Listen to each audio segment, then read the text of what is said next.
Today we're going to talk about how do you solve and graph compound inequalities. So a compound inequality is a set of two or more inequalities that are separated by the word or the word and. These are the two types of compound inequalities. So this is an example of an and inequality, and typically you'll see them joined together like this. So what I'm going to do is I'm going to start getting that variable by itself, which is on the inside, by following my solving steps. So the first thing I want to do is this minus 8. So I'm going to add 8 here, but I need to make sure I add it to the right side of this inequality and the left side of the outer inequality. So what's going to happen here is negative 2 plus 8 is 6. Bring down the less than or equal to the 3x. That's 0. It goes away, and that becomes less than 10 plus 8 is 18. I'm still going to make sure I'm getting x by itself in the middle, so I'm going to divide by 3 here, and on the left side and on the right side. So 6 divided by 3 is 2. Less than or equal to, I have just x in the middle, and then less than, this gives me 6. This is the solution set for my compound inequality. So when I'm graphing this, I need to make sure I'm paying attention to both sides of these inequalities here. So the x is everything between these, including 2, but not including 6. So on my graph, I'm gonna have a closed circle on 2 because that inequality is an or equal to. I'm gonna have an open circle on 6, and x is everything bigger than, because it's bigger than 2, but less than 6. So bigger than 2 is this way, less than 6 is this way, and they're going to connect here in the middle. So and inequalities are joined like this. An or inequality, you're going to see those written separately with the word or. So I'm going to solve this one by itself, and then I'm going to solve the right one by itself. So I'm going to start by subtracting 1. 3x is less than 6. I'm going to divide both sides by 3. So I get x is less than 2. That's part of my solution. And then I'm going to solve the right inequality by adding 1. So 2x is greater than or equal to, that's 6. Then I'm going to divide both sides by 2. So x is greater than or equal to 3. So I'm going to graph these two on my graph here. So let's see, I've got 2 and I've got 3. So for the 2, I'm going to have an open circle, and x is less than it, so that's going to go left. For the 3, I'm going to have a closed circle, but x is greater than or equal to it, so it's going to go here. So an or inequality gets graphed away from each other because it's either smaller than 2 or 3 or bigger, and is joined because it's everything there. So now we're just going to practice several more examples using this. So number 1, I'm going to graph the inequality and first solve. So this is an and inequality because I see that it's joined together as 1 with 2 inequality symbols. So I'm undoing everything on the inside by first subtracting 4 on every part. So negative 5 minus 4 is negative 9, less than or equal to 3x, that's 0, so it's gone, is less than 13 minus 4 is 9. And then I'm going to keep going. I'm going to divide everything by 3. So I get negative 3 is less than or equal to x because that is 1, which is less than 3. So let's see. Negative 3 to 3.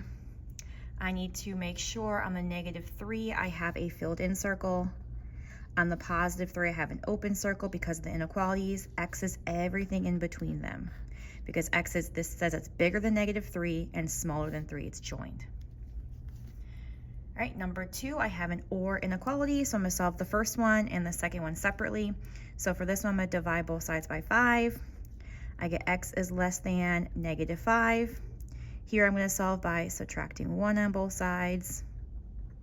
Going to bring everything down. Now here's where I got to pay attention to that negative. I'm going to be dividing by negative.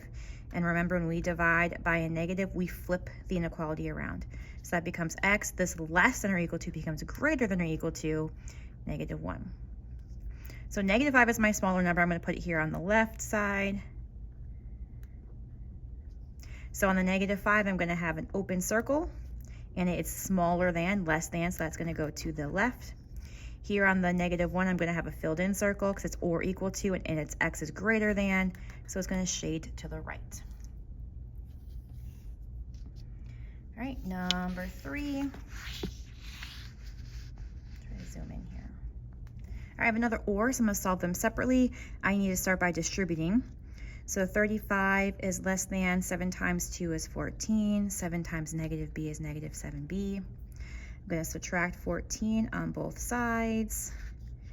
21 is less than, I have negative 7b.